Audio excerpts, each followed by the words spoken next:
Hey, hjælp! Jeg bruger hjælp herovre. Jeg vil gerne hjælpe dig, men hvad er problemet? Lige her.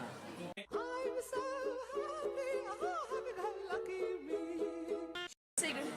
Det er et ret svært problem. Jeg tror også, at det er svært, at vi bliver nødt til at tage det i et andet rum. Okay? A few moments later. Det her er det perfekte rum.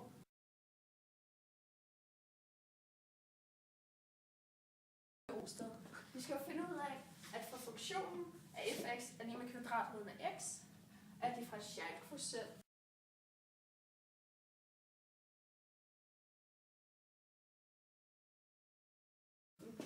f-mærke, altså f af x differentieret, er lige med 1 over 2 gange kvadratroden af x 0.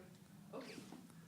Så hvis vi nu starter med at sige f-mærke af x er lige med, så skal vi lave sådan et specielt tegn. Limes kalder vi det. Det betyder grænseværdien. Og grænseværdien, det beskriver, hvad f af x går mod. For x går mod uendelig, eller i vores tilfælde, at x går mod x 0.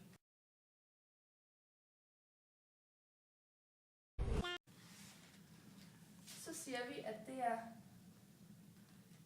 f af x minus f af x 0 divideret med x minus x 0.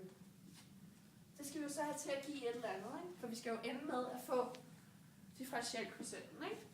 Kan du godt se, hvad vi kan sætte i stedet for den der og den der måske? Godt.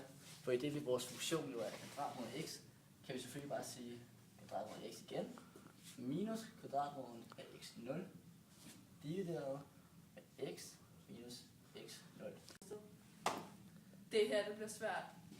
Efterfølgende her, der skal vi have en god idé for at komme videre. Hey, det har jeg sgu da hørt noget før. Jeg tror, min lærer har sagt en gang. Hvad det næste skridt er? Ikke rigtigt. Okay, så den gode idé er, at vi forlænger vores brøk. Så vi har stadig det samme til at stå der som før, at x minus kvadratroden af x 0. Nu ganger vi bare kvadratroden af x plus kvadratroden af x 0 på. Og hvis vi gør det for oven, skal vi selvfølgelig også gøre det for neden. Man gør det altså både i tæller og nævner. Det er rimelig korrekt, ja. Sådan. Men kan du se, hvad det næste skridt så er? Ja. Vi bruger kvadratsætningerne.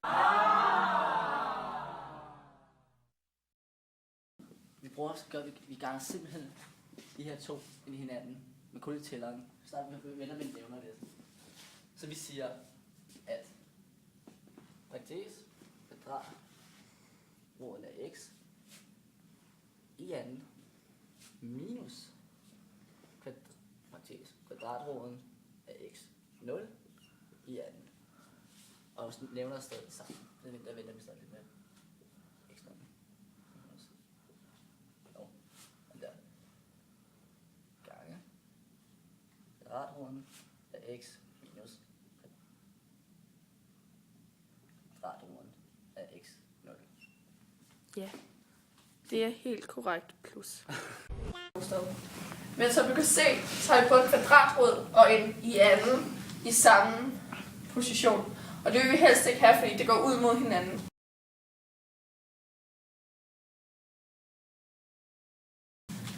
Så egentlig herover har vi til at stå x, fordi kvadratroden og i anden går ud mod hinanden, minus x 0, fordi det står der.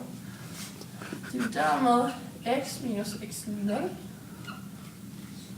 gange kvadratroden af x plus x 0. Og allerede her kan vi godt se, hvad der skal ske næste gang. Kan du sige det, Rosted? Ja, det kan jeg godt. Okay. Så du kan se, så har vi både x minus x 0 i tælleren og i nævnerne. Og det vi har det, kan vi bare sige til. Så der kommer til at stå. Ja, og skriver lidt limes igen her. Og skriver x hen mod x 0. Stadig. Og så har vi så 1. Fordi hvis der ikke står noget, så er det bare 1 over parentes Kvadratrod x plus kvadratrod af x 0. Og det er slut. Jeg er stolt af dig, Augustus. Du nåede ret langt. Men nu prøver vi lige at gå videre, fordi nu er vi nået til det, sådan, the finals. Vi siger igen limes. X går under mod x0. Det husker vi. Fordi at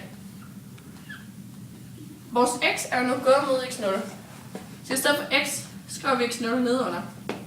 Plus x0 er det jo så. Og det er jo samme som at sige 1 over 2 gange kvadratroden af x0. Har du set det sted før? Det her. Det er jo vores differentialkoefficient, som vi skulle finde for funktionen af kvadratroden af x jo. Og det må så sige, at vi har bevist den.